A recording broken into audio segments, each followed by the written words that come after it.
weekly media briefing. I'll begin with a couple of announcements. My first announcement is on the incoming visit by member of the Politburo of the Communist Party of China and Party Secretary of Shanghai, Mr. Han Zheng, who is visiting India from May 5 to 9 at the invitation of the External Affairs Minister. During his stay in India, he will visit New Delhi, Agra, Bangalore, and Mumbai.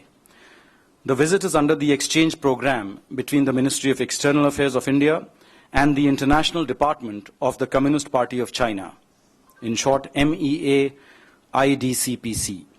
Following the institutionalization and expansion of the MEA IDCPC during the landmark visit of Prime Minister Modi to China in May 2015, this is the highest level visit from China under this exchange program. The last visit from India under MEA IDCPC was of the Chief Minister of Haryana, who had visited China in January 2016. MEA IDCPC is an innovative program that affords us the opportunity for interaction between the states and provinces in India and China and caters to the specificities of our two political systems. It helps to enhance mutual understanding. Many senior leaders currently in China's leadership have visited India under this program. Mr. Han Zheng is accompanied by a strong business delegation. During his visit, Mr. Han Zheng will meet Indian leaders and interact with a cross-section of Indian political and business circles. It is expected that the interactions during his visit will contribute to further strengthening of the closer developmental partnership that was established during the important visit of President Xi Jinping to India in 2014. My second announcement pertains to the Kailash Mansarovar Yatra. The draw of lots to select yatris for the annual Kailash Mansarovar Yatra will be conducted tomorrow, that is the 6th of May 2016 at 10 a.m. Honorable Minister of State of External Affairs, General V.K. Singh, please, will inaugurate the selection procedure. This year, a total of 2,482 complete applications have been registered. The breakup is 1,948 male and 656 female. The Ministry of External Affairs organizes this yatra during June to September each year through two different routes, the Lipu Lake Pass in Uttarakhand and the Nathula Pass in Sikkim. There will be a total of 18 batches of 60 pilgrims each. The Kailash Mansarovar Yatra is known for its religious value, cultural significance, physical beauty, and thrilling nature. It is undertaken by hundreds of people every year and holds religious importance for Hindus, Jains, and Buddhists. The Yatra is open to eligible Indian citizens holding valid Indian passports who wish to proceed to Kailash Mansarovar for religious purposes. It has been recognized by the Indian Mountaineering Foundation as a trekking expedition. So those were my two announcements, and the floor is now open for questions.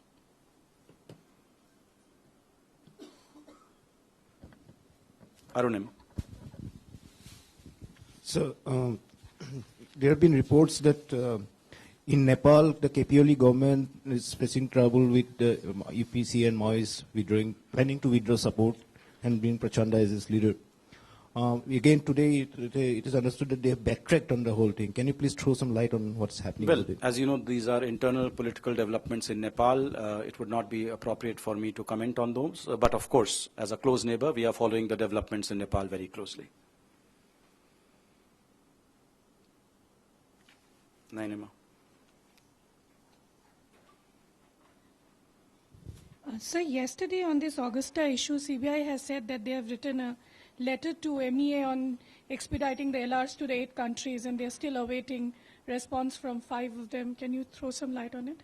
Yes, I can confirm that we have received a communication in this regard from the CBI seeking an update on the execution reports of the letters rogatory that were sent earlier to 8 countries. We have once again written to our missions in the concerned countries from where the execution reports are pending in order to impress upon them the need to expeditiously execute the LRs and to send their corresponding execution reports at the earliest. Has the British High Commission responded on the extradition request for Vijay Mallya? No. They haven't. Yeah.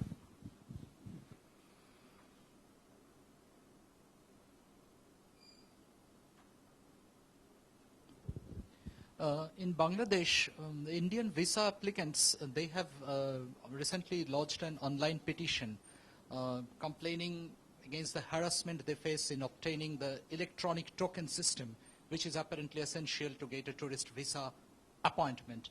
Now, they are alleging that money is changing hands in that process, and they have apparently they have copied MEA in that petition. So my question is, are you aware of this development and whether any action has been taken in this regard? No, you see, our embassy in Bangladesh probably issues the highest number of visas in the world, and yet the demand is 4 times higher. So we are trying to upgrade our visa application systems there. We are trying to, have more personnel there so that we can handle the additional demand. And these issues that have cropped up as a result of that, we are fully cognizant of those, and we are trying to ensure a completely streamlined, transparent, and efficient system. Sir, any delegation is coming to India with the Chinese?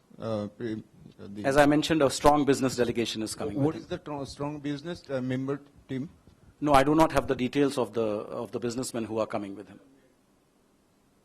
Is a business community? Is a commerce or in all?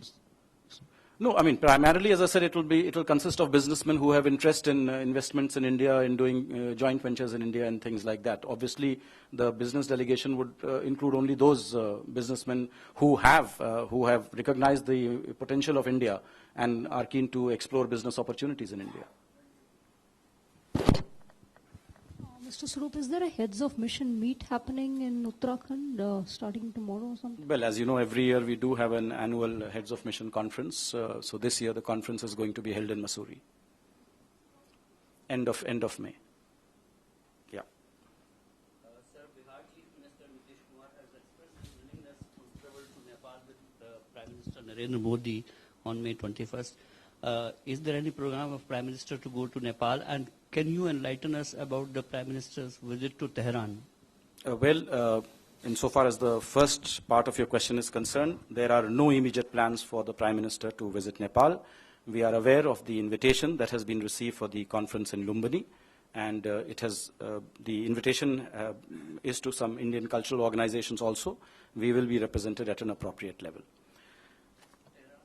On Tehran, as you know, we share a very close historical and civilizational friendship with Iran, a relationship which has been in existence for a long period of time.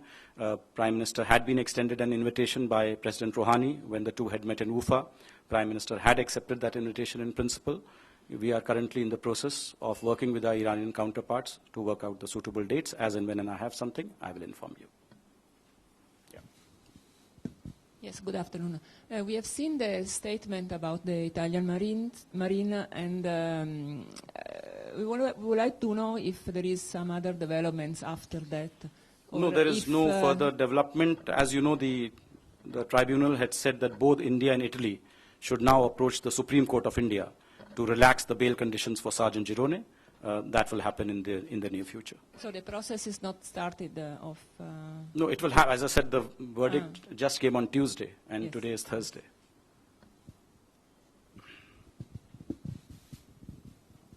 Okay, in that case, one at the back.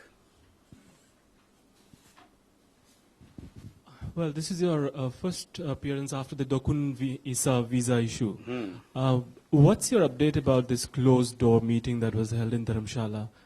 Because it was obviously not reported widely. What were the developments? How many delegates came? Was there any meetings with the delegates held beyond the reach of the media? I expected this question from you, Kalul. Look, let me make it clear. There was no conference. Certain individuals had come to India to meet the Dalai Lama. As you are aware, the Dalai Lama is a respected spiritual leader, and there is absolutely no bar on foreigners coming to India to have a religious or spiritual audience with him. So that is all I have to say about that so-called meeting. Yeah. No, your question is already over.